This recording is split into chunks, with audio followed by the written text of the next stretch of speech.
dongeng ulangan deui kula supaya mantep. Baheula di Mesir teh kan anu ngabangun masjid.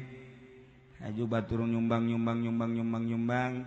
Aya nini geus ditinggalkeun ku salaki ku anak ku pamajikan tinggal sorangan bae nyana. Cak nyana teh aing hayang nyumbang mangan teu boga lah. Geus lah aing mah memeh pae nek nyumbangkeun ieu bae paku hiji nu aya di imahna teh eta dicabut ku nyana dibikeun ka panitia masjid.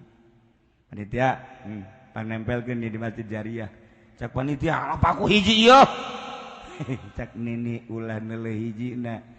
Aing ieu hayang jasa jariah ngan eueuh jang nu dibikeun ngan ieu-ieuna dong. Lah, geus geura balik ka ditu nyaho ditempelkeun we. Henteu kula mah memeh balik hayang neuleuh lah di mana ditempelkeunana. Lah, cak panitia geus anggeus masjidna ge. Heueuh ieu mah pang nyimpenkeun di mana ya. Dipaku dihareup kitu tah trok baheula mah pan lain ge potongan masjidna tah cak nini aya kitu mah senang cenah hate nuhun panitia balik kacaritakeun kiamat kaimpi ku waliullah kiamat gancang caritana ditimbang amal kabeh pas nini timbang amal salat teu bagus puasa teu bagus zakat teu bagus kasalaki kurang ocon pan eta ocon kasalaki ge eta sorga ibu-ibu mah lamun hayang ka sorga asal ocon we kasalaki sorga muka lawang sorga blak begitu asal kurang ocon nutup tah ieu mah kacaritakeun kiamat timbang amal nini kurang bagus kabeh cak malaikat seret ka neraka begitu diseret ka lawang neraka dek diasupkeun ka neraka eta paku dorojol bleng goyangnya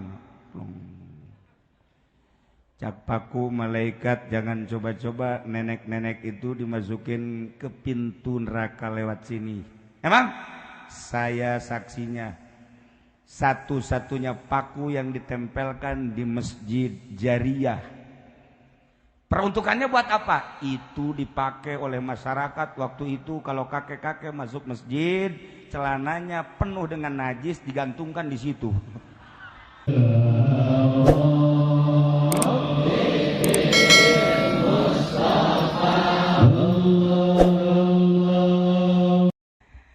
Kahirupan urang sapopoe kanyahoan ku urang sorangan, kahirupan batur kanyahoan ku urang wajen ku kumaha ge berpakaianna kanyahoan ketika isuk-isuk dideuleu oh potongan karyawan ieu oh potongan PNS ieu oh ieu mah polisi ieu oh ieu mah abri ieu oh ieu mah Golkar oh ieu mah kiai partai oh ieu mah kiai organisasi oh ieu mah kiai anu marah bae teh teu diundang ngariung kanyahoan ku urang kabehan ulah-ulah ku Gusti Allah urang nyaho encan deui lamun mata hate urang dibukakeun ku Gusti Allah disebut ahli Allah lain bae zahirna nu kadeuleu batinna ge kadeuleu ari eta mah urusan kucap kicep zahir keneh urang manggi awewe aju urang liwat aju awewe ngiceupan ka urang ngiceupan deui eta bermakna kicep eta lain sakicep-kicepna berarti eta teh maknana I love you atuh kanyahoan eta zahir keneh kakarak zahir mun dikodok hatena geus pohara aya Haji Pendi liwat aya jahe nangtung didinya ditanya ku Haji Pendi ajunya nyiruhan bari ngabade ting bating kanyahoan kan berarti teu hayangeun kanyana nyana ge bari ngagermet bae ngomong kolot-kolot teu nyaho dicarekan tak sing ada ngajinya tuh nyana mah aju bae pelet sia ku aing ge caknya nama bari meureun melet ketika orang memandang sebuah bangunan urang ningali oh ieu mah bangunan teh musholla, urang ningali oh ieu mah majelis taklim. Di jero hate teh aya peruntukan ketika urang ningali bangunan masjid ieu hate urang ge nyarita Gusti ieu teh sebuah bangunan lamun ku urang dirinci batakna akur jeung bata jangan bangun balai desa, akur jangan bangun gereja, semena akur, pasirna akur, keramikna akur, granitna akur dan lain sebagainya, alat nama akur. Tapi ketika ngawujud sebuah bangunan ngaranna geus berbeda. Ieu mah mushola, ieu mah kantor, ieu mah pabrik, ieu mah gereja, ieu mah kelenteng, ieu mah masjid. Di jero benak hati urang ngomong peruntukanan. Ketika urang ningali masjid ieu sakieu megahna, aya eueuh jelema nu ngomong di jero hatena, waduh eta tempat bobogohan malah ya. Aya eueuh nu ngomong di jero hatena, bu eta tempat paranti main gaple poharamat moal aya. Moal wanieun jawara ge main gaple di dieu moal wanieun. Bu eta cenah paranti main catur poharamat moal aya. Atawa nu bola sodok teh tadi naon ngaranna? Tuh sia nyarah bae. Moal aya. Nah, jadi yakin dengan dibangun bentuk anu berbeda, maka jawaban di jero hate masing-masing aya. Ngajawablah, ieu mah sawah paranti tani, ieu mah lapangan paranti main bola, ieu mah mushola paranti salat, ieu mah majelis taklim paranti ngaji, ieu mah gedung paranti main biliar, ieu mah kantor desa paranti nyaritakeun soal SPPT, ieu mah kantor kitu pabrik paranti menyelesaikan urusan administrasi perusahaan, ieu mah bentukna masjid. Kabeh ngajawab jang naon si eta bentukna, jang ibadah ka Gusti Allah Subhanahu wa ta'ala. Moal aya urang jawaringan di dia isuk-isuk nundek salat duha mawa pacul asup ka jero masjid mawa pacul moal aya. Moal aya urang jawaringan isuk-isuk mawa garu asup ka dieu moal aya. Andai kata aya tewak bawa ka grogol. Berarti teu normal teh jelema. Pasti dek asup ka dieu mah di imahna ge nyana bebe jaka pamajikanana, neng mun ngora keneh mun rada kolot mama, mun rada kolot masya.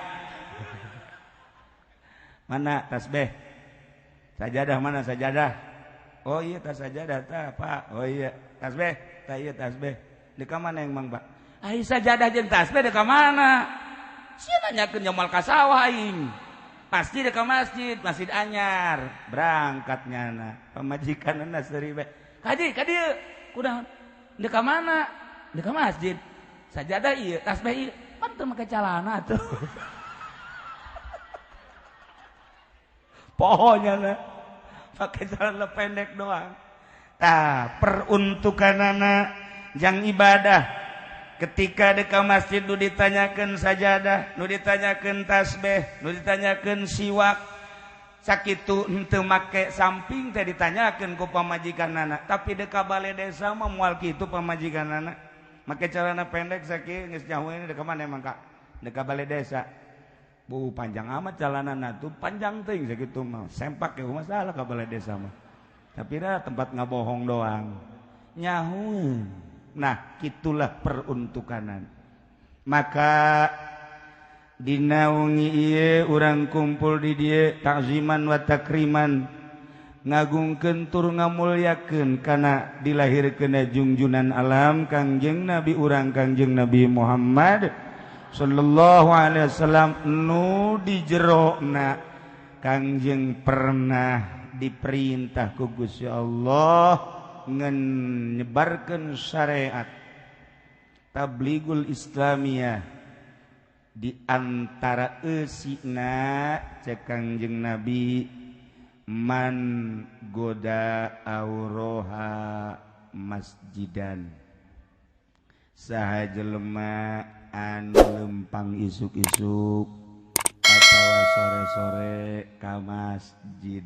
Masya Allah, maksudna endek jam sabaraha bae lempang ka masjid, maka Allah nyadiakeun pitempateun anjeunana di sorga.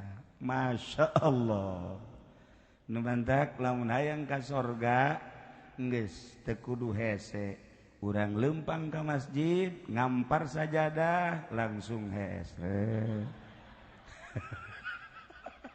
sorga paling ge cek DKM teh ieu budak Masya Allah, ieu budak KSB ku boloon-boloon teh dideuleu ku nyana jeje mah tetangga aing aju DKM na ngamparkeun sajadah milu deui di dinya sarua ndu jelas peruntukanana jang ibadah ke ai ibadah ai kitu kudu di masjid henteu. Ibadah mah jaka Allah mantengkeun hate ka Gusti Allah mangga teh teuing dek di imah ge ibadah mah dek di majlis mangga dek di kantor mangga dek di leuweung dek di gunung pek teh teuing ibadah mah ngan aya kaleuwihan di masjid mah urang ibadah di jero imah salat sah bagus bandingkeun jeung masjid jauh melung ti mana-mana. Urang bisa salat di majelis taklim sah asal bersih bae tapi nilaina jeung di masjid jauhna luar biasa. Urang bisa bae salat di kantor boro-boro di kantor di gereja. Andai kata urang ka kota kemudian urang dek salat zuhur neangan tempat eueuh aya ge misalna kardinal nyana nanya ka urang, dari mana Bapak? Saya dari Jawa Ringan. Dari tadi kuncelang-koncolong aja. Orang mana teh kuncelang-koncolong? Iya, dari tadi saya lihat kuncelang-koncolong kesonok mana ke elor ngidul. Cari apa sih Pak? Cari masjid.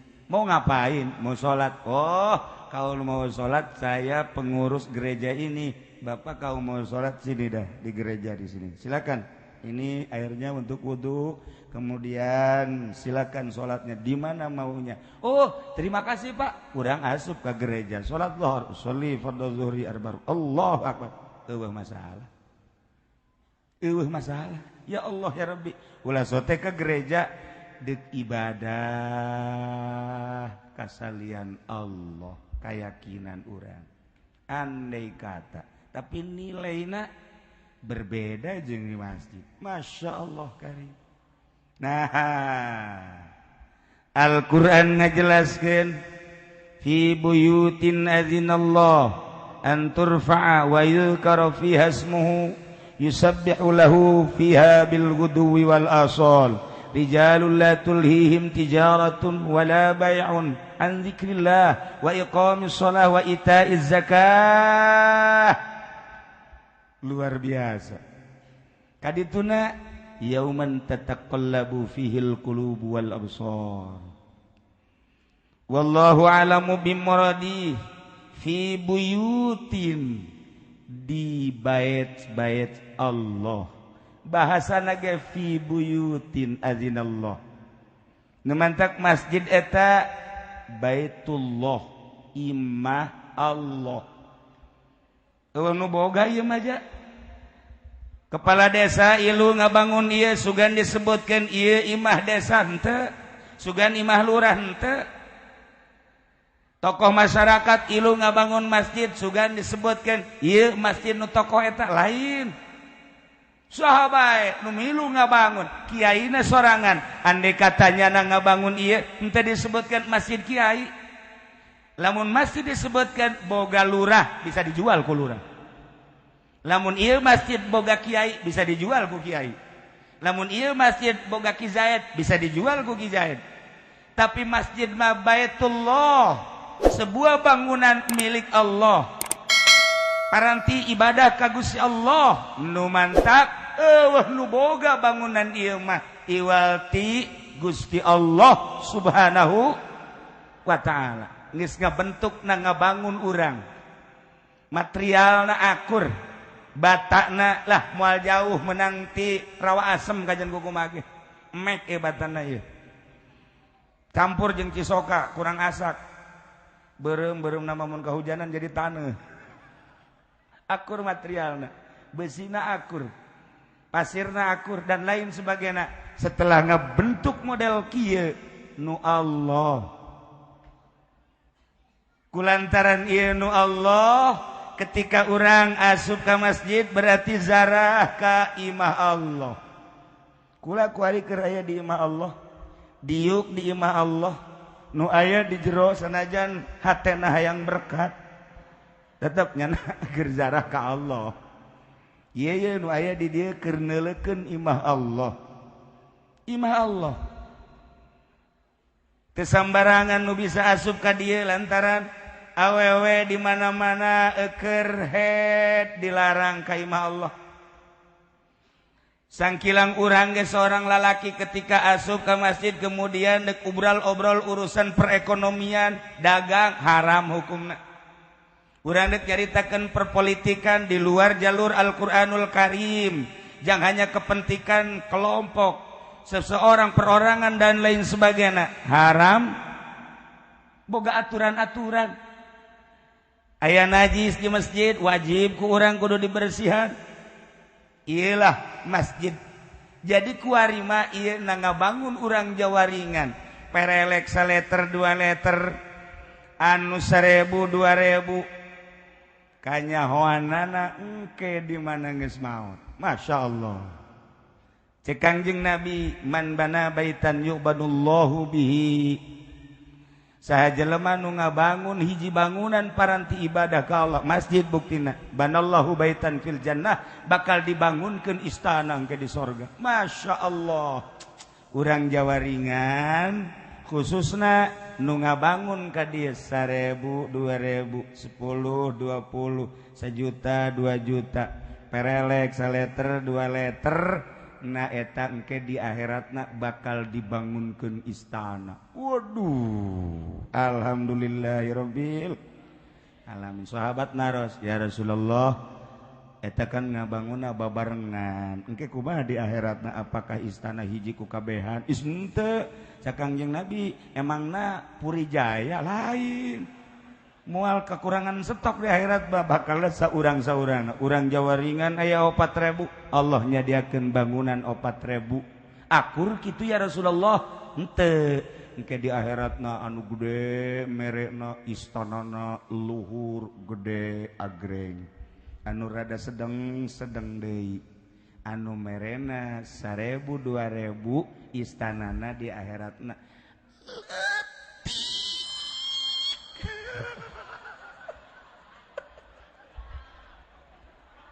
letik jasa. Begitu orang jawaringan arah suka sorga aya merekan kan didinya. Woi, ieu milik anu, ieu milik anu, ieu milik anu. Lantaran geus dibokingna kuari melalui jariah gede jeung letikna geus aya di ditu. 4000 manusia di dieu, 5000 manusia di dieu, nu ilu ngabangun ka dieu aya sabaraha di ditu geus aya merekan di dieu. Oh, ini milik Fatimah. Jawaringan pojok. Ini milik Zainab, jawaringan kaler. Geus aya merekan di ditu. Ieu Sarwiti. Raya kawe. Masya Allah. Moal pahili. Engke ngarobrol. Cak Sarwiti teh pan sia mah Fatimah gede di dituna nu aing mah leutik amat ieu. Sia mah gede tah mah. Ye atuh aing teh pan di ditu asal boga duit tah, asal boga duit tah, asal boga sia wit emang merena sabaraha? Aing mangan 10.000 datang ka Anggeus. Paingan. Pangletikna nu Sarwiti. Letiknya hampir teu asup di lawangna ge gitu. Iyalah keyakinan urang sakumaha nu kujungjunan urang dicaritakeun saha nu gede deui, saha nu sedeng deui, saha nu leutik deui. Ieu diterangkeun ku Kangjeng Nabi, terserah urang dieu. Tapi kan aya kieu ye. Dongeng ulangan deui kula supaya mantep. Baheula di Mesir teh kan anu ngabangun masjid. Aju batur nyumbang. Aya nini geus ditinggalkeun ku salaki ku anak ku pamajikan tinggal sorangan bae nyana. Cak nyana teh aing hayang nyumbang mangan teu boga lah. Geus lah aing mah memeh pae neuk nyumbangkeun ieu bae paku hiji nu aya di imahna teh eta dicabut ku nyana dibikeun ka panitia masjid. Panitia panempelkeun di masjid jariah. Cak panitia paku hiji ieu. Cak nini ulah neuleuh hijina. Aing ieu hayang jasa jariangan eueuh jang nu dibikeun angan ieu-ieuna dong. Lah, geus geura balik ka ditu nyaho ditempelkeun we. Henteu kula mah memeh balik hayang neuleuh di mana ditempelkeunana. Lah, cak panitia geus anggeus masjidna ge. Heuh ieu mah pang nyimpenkeun di mana ya. Dipaku dihareup kitu tah trok baheula mah pan lain ge potongan masjidna tah cak nini aya kitu mah senang cenah hate nuhun panitia balik kacaritakeun kiamat kaimpi ku waliullah kiamat gancang caritana ditimbang amal kabeh pas nini timbang amal salat teu bagus puasa teu bagus zakat teu bagus kasalaki kurang ocon pan eta ocon kasalaki ge eta sorga. Ibu-ibu mah lamun hayang ka sorga asal ocon we kasalaki sorga muka lawang sorga blak we. Asal kurang ocon nutup sakieu we ge ka hehe geus sorga eta.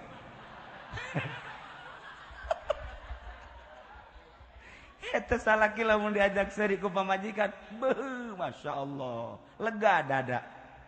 Tapi lamun teh mana-mana deangan aing mah ka mana nyaho cak anakna teh coba deangan Mas ya deangan aya naon ih lain gitu coba ka dieu heula ah ka dieu naon coba jak nyana tuh ieu nyokot ieu naon karenana cai lah geus tutup buka suku bae beuh eta salaki reuk bae aing neangan urang Lampung bae gitu ieu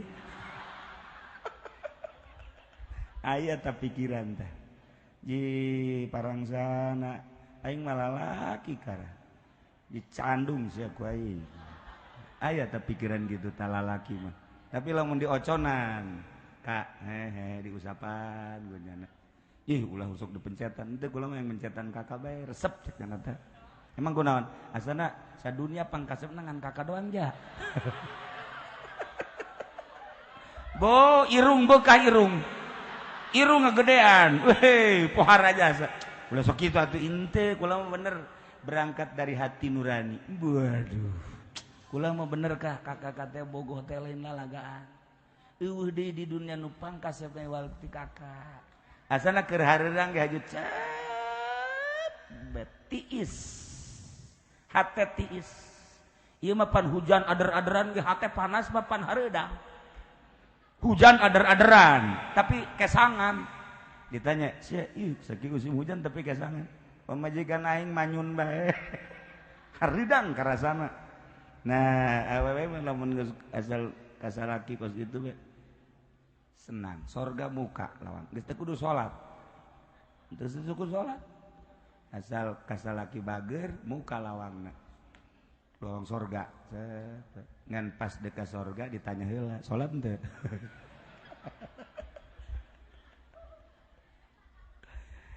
tah ieu mah kacaritakeun kiamat timbang amal nini kurang bagus kabeh cak malaikat seret ka neraka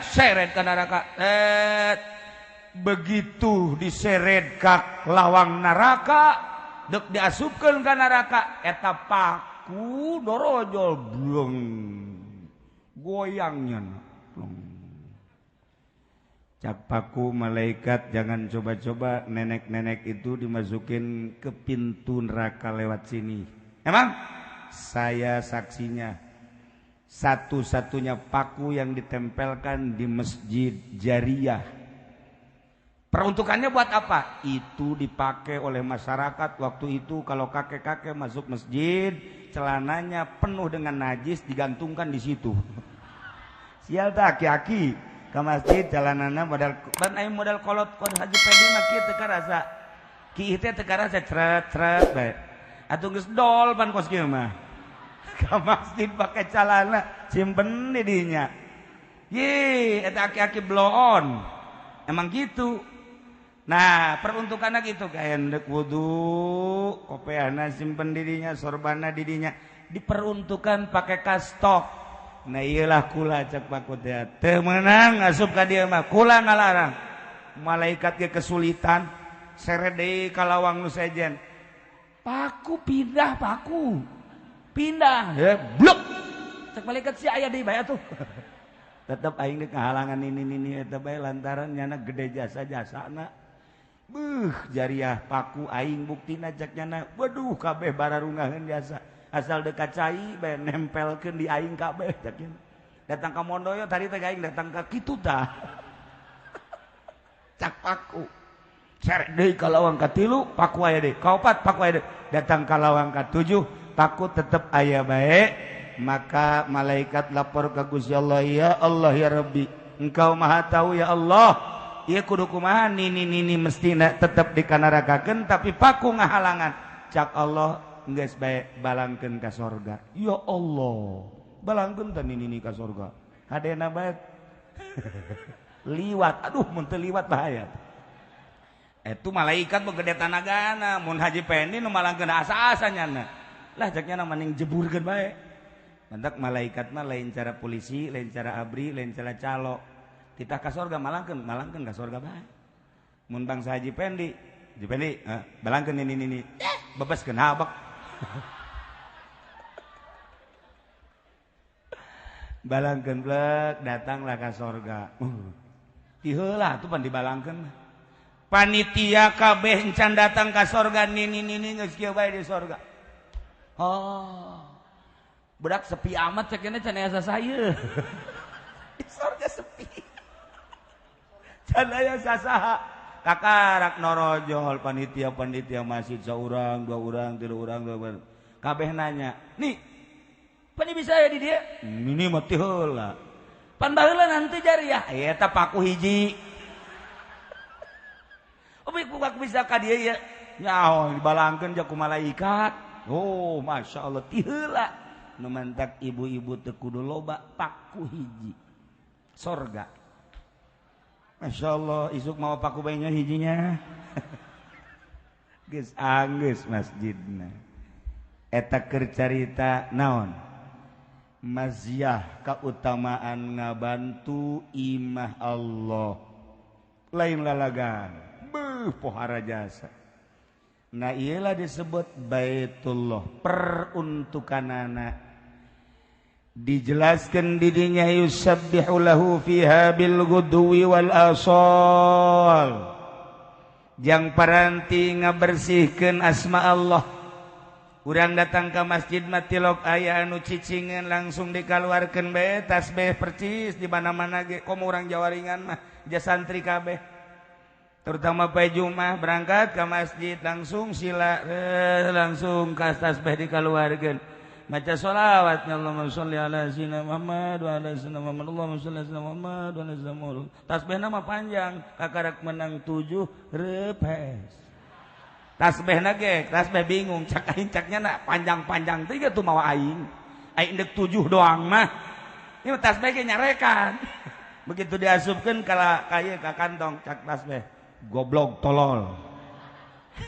Teu kadeunya ku urang. Dek naon aing dibabawa ceknya aing dek nan 7 mah atuh make leungeun sia bae ceknya sugan aing mah aing dek dipake ceknya tanu mantak lamun urang mawa tasbih panjang model kieu aju kakarak ge 10 15 nundutan teu kudu ku sasaha dicarekan tasbih ge nyarekan mantak datang ka imah osok kapantog urang kalau go naon eta tasbih mantogkeun nyana urang mah pajar naon bae naon cek majikan kapantog di lawang pajar ayah setan bae dikadukun bae coba dukunkeun ye padahal mah tasbih goblok aing dibawa teh dipake ku sia nundutan malulu digibengkeun ku tasbih bedag